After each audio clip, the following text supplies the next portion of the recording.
Pa događaš.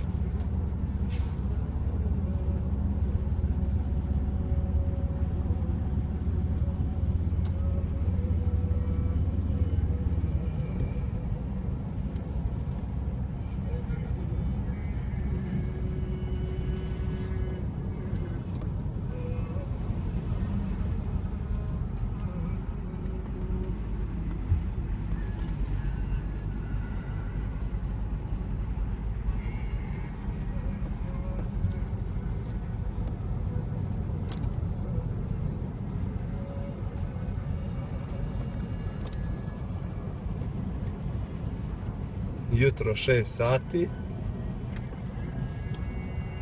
Čovjek vozi više lijevom. Čovjek vozi više lijevom nego desnom.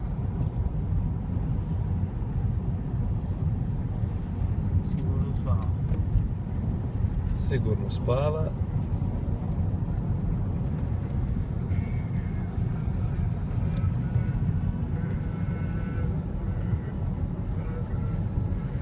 Ljudi mu sviraju.